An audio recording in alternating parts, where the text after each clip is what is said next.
प्रतापगढ़ नाम के एक राज्य में कन्हैया नाम का एक गरीब लकड़हारा रहता था। कन्हैया बहुत ही चतुर, चालाक और बुद्धिमान था, किंतु वह एक भला आदमी था। अपनी गरीबी की अवस्था में भी वो संतोष से अपना जीवन व्यतीत कर रहा था। उसकी पत्नी इन दिनों गर्भवती थी। एक दिन वह अपने पति से कहने लगी, सुनिए जी, आज हलवा खाने का बहुत ही मन कर रहा है, लेकिन घर में तो कुछ भी नहीं, ना बेसन है, ना घी है और ना ही गुड़ है। आप किसी तरह से ये सारी चीज़ें ले आओ तो हम दोनों हलवा खा सकते हैं। चिंता मत करो भाग्यवान, मैं अभी बाजार से जाकर सारी चीज़ें लेकर आता हूँ। ऐसा बोलकर जब कन्हैया अपनी झोपड़ी से बाहर निकला तो वह मन में सोचने लगा, हे भगवान, मैंने अपनी पत्नी से बोल तो दिया कि सब लेकर आता हूँ, लेकिन कैसे लाऊंगा और कहाँ से लाऊंगा? मेरी जेब में तो एक फूटी कौड़ी भी नहीं है। सोचने लगा, चलो अपने पड़ोसी सूरज सिंह के पास चलता हूँ, वह जरूर मुझे थोड़े पैसे उधार दे देगा। जब कन्हैया अपने पड़ोसी के घर में पहुंचा तो पड़ोसी ने कहा, अरे कन्हैया, तुम आओ, क्या हालचाल है? और भाभी जी कैसी हैं? सब कुछ अच्छा तो है भाई?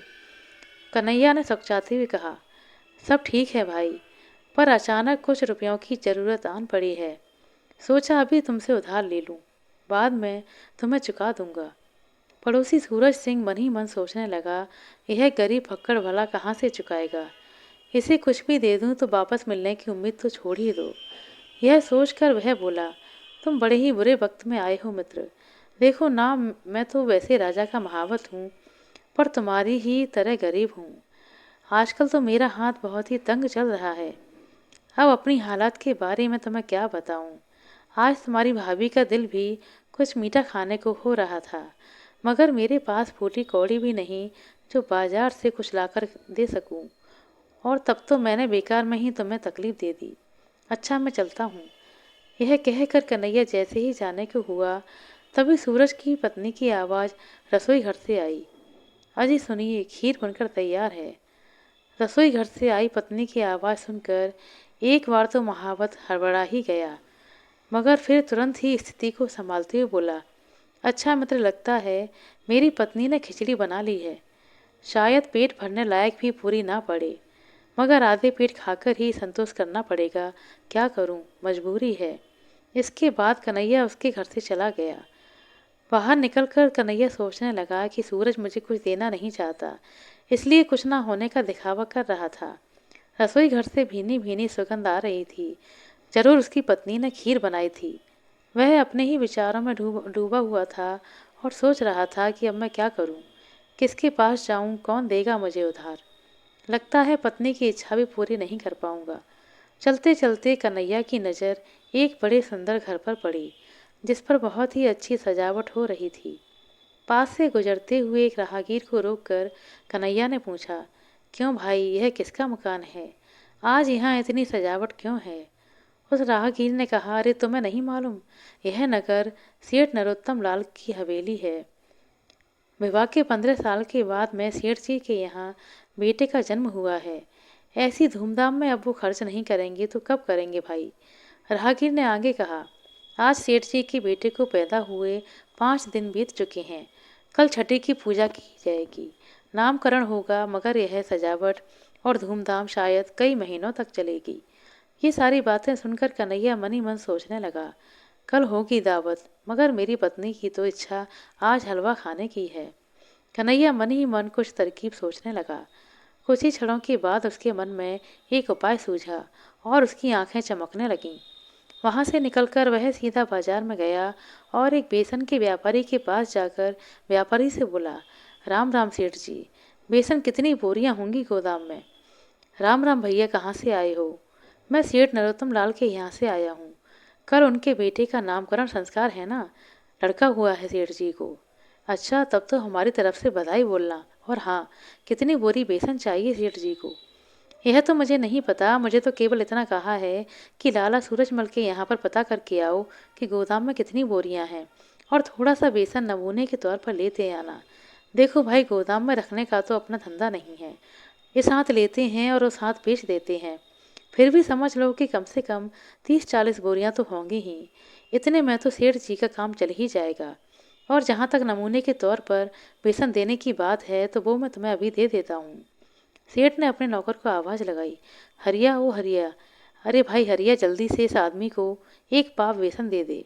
यह नमूने के तौर पर ले जाकर अपने सेठ नरोत्तम लाल जी को दिखा देगा। कन्हैया ने एक पाव बेसन लिया और वहाँ से चलता बना। इसके बाद कन्हैया वहाँ से एक घी के व्यापारी के पास पहुँचा। राम राम लाला जी, जय राम जी की। घी के 50 पीपे होंगे सेठ जी? 50 क्यों, 100 मिल जाएंगी। लेकिन तू कहाँ से आया है रे? किसने भेजा है तुझे? सेठ नरोत्तम लाल ने भेजा है। कल उनके बेटे का नामकरण संस्कार है ना, घी के लिए पूछ रहे थे। कहा है कि खुले पीपे में से थोड़ा सा घी नमूने के तौर पर लेते आना, अगर हो तो दो। तो कल क्या मेरे यहाँ से घी गया था वो मिलावटी था? जाकर कह दे अपने सेठ से, लेना है तो लें, ना तो ना लें, नमूना बमूना नहीं दूंगा मैं। उसकी बात सुनकर कन्हैया हैरान रह गया और चुपचाप वहाँ से खिसक गया। नगर में घी के कई और व्यापारी थे। कन्हैया एक दूसरे घी के व्यापारी के पास पहुंचा और उसे भी वही सारी बात बोली जो पहले वाले व्यापारी को बोली थी। वह सेठ कहने लगा, अरे सेठ नरोत्तम लाल ने हमें याद किया है, यह तो हमारे धन्य भाग हैं। तुम चिंता मत करो, नमूने के तौर पर घी हम तुम्हें अभी दे देते हैं। फिर सेठ ने एक बर्तन में कन्हैया को नमूने के तौर पर थोड़ा सा घी दे दिया। कन्हैया बड़ा ही खुश होकर वहाँ से घी लेकर चलता बना। इसके बाद कन्हैया एक गुड़ के व्यापारी के पास पहुँचा और उसे भी उसने यही सारी बातें बोली। उसने कहा कि मुझे सेठ नरोत्तम लाल ने भेजा है और नमूने के तौर पर थोड़ा सा गुड़ चाहिए। सेठ ने फटाफट से बड़ी खुशी से एक ढेली गुड़ की कन्हैया को देते हुए कहा, अरे तो जल्दी कर, ये ले एक ढेली, बिल्कुल चोखा गुड़ है, और जल्दी लौटकर बताना कि गुड़ की कितनी बोरियां भेज दूँ। फटाफट जा, कहीं मिठाई बनने में देर ना हो जाए। कन्हैया गुड़ की ढेली लेकर वहाँ से चलता बना। अब हलवा बनाने का सारा सामान उसके पास इकट्ठा हो चुका था। वह शाम के समय अपने घर पर पहुंचा और अपनी पत्नी को सारा सामान दे दिया। पत्नी बोली, अरे आप तो सारा सामान ले आए। मैं सोच रही थी कि आज मेरे दिल की बात दिल में ही रह जाएगी। चलिए अब मैं फटाफट हलवा बना देती हूँ। पत्नी ने झटपट हलवा बनाकर तैयार कर लिया। संयोग की बात है कि इस रात को राज्य के राजा प्रताप सेन वेश बदलकर उस राज्य में घूम रहे थे और ठीक उसी समय वह लकड़हारे के वेश में कन्हैया की झोपड़ी के बाहर खड़े थे और दोनों पति पत्नी की बातें सुन रहे थे। अंदर झोपड़ी में कन्हैया ने अपनी पत्नी से कहा, सुनो भाग्यवान, तुमने हलवा तैयार तो कर दिया है, मगर हम इसे अभी नहीं खाएंगे। क्यों? अरे वो अपना पड़ोसी है ना, राजा का महावत सूरज सिंह। तेरी इच्छा पूरी करने के लिए मैं उससे कुछ पैसे उधार मांगने गया था, तो वह कह रहा था कि उसकी पत्नी की भी इच्छा हलवा खाने की है।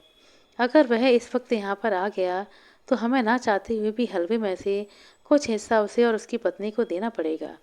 फिर हमारे हिस्से में क्या आएगा? हे राम, फिर तो मैं दिया बाती भी ना जलाऊंगी। अंधेरे में ही हम दोनों बैठकर यह हलवा खा लेंगे। दोनों पति पत्नी ने ऐसा ही किया। वे दोनों अंधेरे में ही बैठकर हलवे का आनंद लेने लगे। उसी क्षण लकड़हारा बना राजा प्रताप सेन झोपड़ी के अंदर दाखिल हुआ और अंधेरे का फायदा उठाकर उनके साथ बैठकर हलवा खाने लगा। दोनों पति पत्नी इस बात से अनजान थे कि कोई तीसरा व्यक्ति भी उनके साथ बैठकर हलवा खा रहा है। राजा प्रताप सेन के आने से हलवा कुछ जल्दी ही खत्म हो गया। इस पर कन्हैया और उसकी पत्नी दोनों को बड़ा ही आश्चर्य हुआ। कन्हैया ने अपनी पत्नी से कहा, अरे हलवा इतनी जल्दी खत्म हो गया। रामवती ने तुरंत दिया जलाया। तभी कन्हैया ने देखा कि वहाँ पर एक तीसरा व्यक्ति भी मौजूद था, जिसे देखकर वह हैरान रह गया और कहने लगा, अरे तुम कौन हो भाई?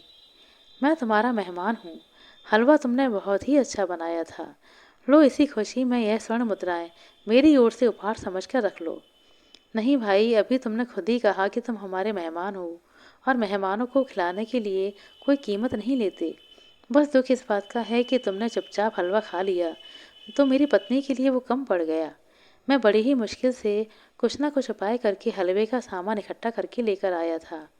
उसकी बातें सुनकर राजा को आश्चर्य हुआ और उसने कहा, अच्छा जरा बताओ कि तुमने कैसे सारा सामान इकट्ठा किया।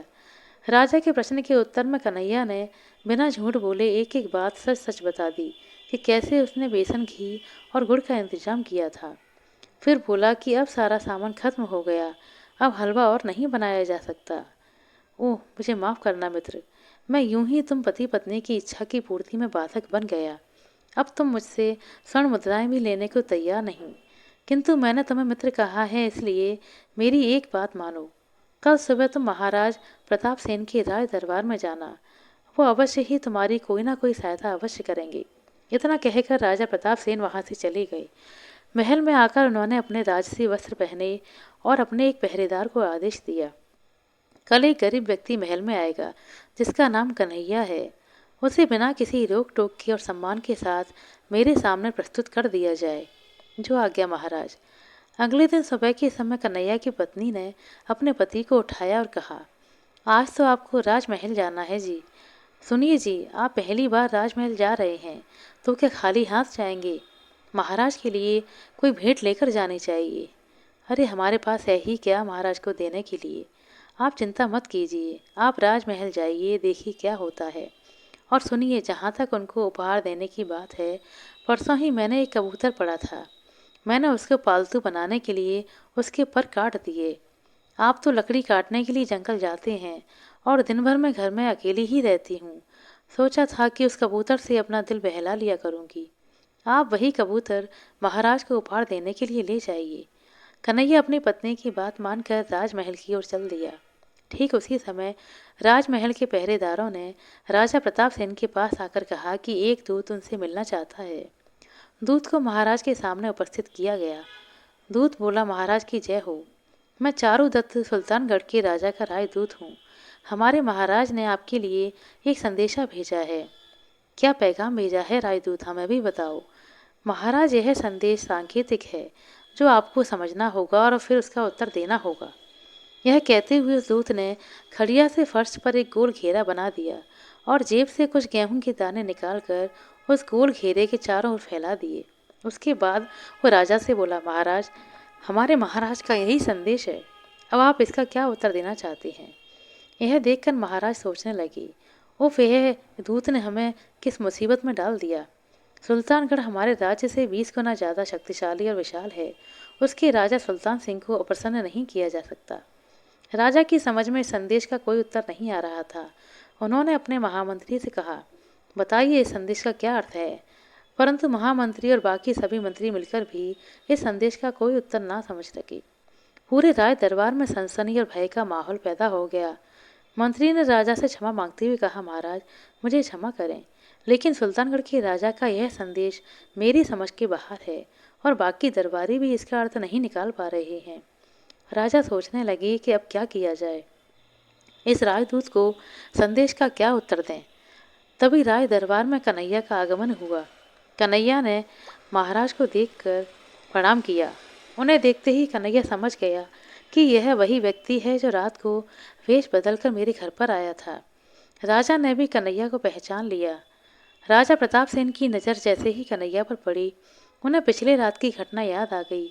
दिमागी रूप से बेहद परेशान होने के बावजूद उन्होंने बहुत ही प्रेम से कन्हैया का स्वागत किया। आओ मित्र, तुम्हारे राय दरबार में आने की बात हम बिल्कुल भूल ही गए थे, इसलिए तुम्हारे स्वागत सत्कार का कोई प्रबंध नहीं करवा पाए। कन्हैया ने कहा, महाराज, मैं तो आपका सेवक हूँ और आपके दर्शन के लिए यहाँ चला आया। मेरे लिए तो इतना ही बहुत है कि आपने मुझे पहचान लिया। मैं क्षमा चाहता हूँ, कल मैं आपको नहीं पहचान पाया, इसलिए अनजाने में कोई भूल हो गई हो तो नादान समझकर मुझे माफ़ कर दीजिएगा। अरे इसमें माफ़ी की क्या बात है, बल्कि माफ़ी तो हमें मांगनी चाहिए कि राजा होते हुए भी तुम्हारी और तुम्हारी पत्नी की इच्छा में बाधक बन गए। राजा प्रताप सिंह और कन्हैया की बातों को कोई मंत्री और दरबारी ना समझ सका। कुछ देर बातें करने के बाद कन्हैया राजा प्रताप सेन के चिंतित चेहरे को देखकर समझ गया कि महाराज किसी परेशानी में हैं। इसलिए वह बोला, आप कुछ परेशान दिखाई देते हैं महाराज। यदि आप चाहें तो अपनी परेशानी मुझे बता सकते हैं। कन्हैया अपने कबूतर को झोले में रखकर अपने साथ लाया था। राजा प्रताप सिंह ने एक क्षण सोचा और फिर कन्हैया को अपनी पूरी परेशानी बताई। उनकी बातें सुनकर कन्हैया ने कहा, ओह, तो सुल्तानगढ़ के राजा के इस पैगाम ने आपको परेशान कर रखा है। यदि आप आज्ञा दें तो मैं इसका उत्तर दे सकता हूँ।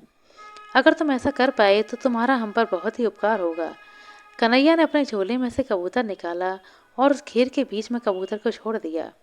कबूतर एक क्षण के लिए रुका और घेर के बाहर पड़े हुए गेहूं के दानों को देखने लगा। फिर आगे बढ़कर उसने सारे गेहूं के दाने फटाफट चुग लिए। थोड़ी ही देर में कबूतर गेहूं के सारे दाने खा गया। यह देखने के बाद सुल्तानगढ़ से आई हुई राजदूत ने हाथ जोड़कर महाराज से कहा, धन्यवाद महाराज, मुझे अपने संदेश का उत्तर मिल गया। अब मैं यहाँ से चलता हूँ। दूत के जाने के बाद महाराज ने कन्हैया से पूछा, एक बात बताओ कन्हैया, यह कबूतर तुम किस लिए लाए थे? महाराज, मैं इसे आपको उपहार के रूप में देने के लिए लाया था, किंतु मुझे खुशी है कि यह आपकी परेशानी को हल करने का एक माध्यम बन गया। असल बात यह थी कि मैं पहली बार आपके दर्शन के लिए आ रहा था, इसलिए मेरी पत्नी ने मुझे कहा कि खाली हाथ महाराज के दर्शन के लिए जाना ठीक नहीं, कुछ ना कुछ भेंट लेकर जाना चाहिए। तो मैं एक कबूतर आपको उपहार के रूप में देने के लिए ले आया। राजा ने बड़ी खुशी से कन्हैया का उपहार स्वीकार किया। फिर कहने लगे, लेकिन एक बात बताओ कन्हैया, तुमने सुल्तानगढ़ के राजा सुल्तान सिंह के संदेश का क्या अर्थ लगाया? जो उसका उत्तर तुम दे पाए वह क्या था? बहुत ही मामूली सी बात है महाराज।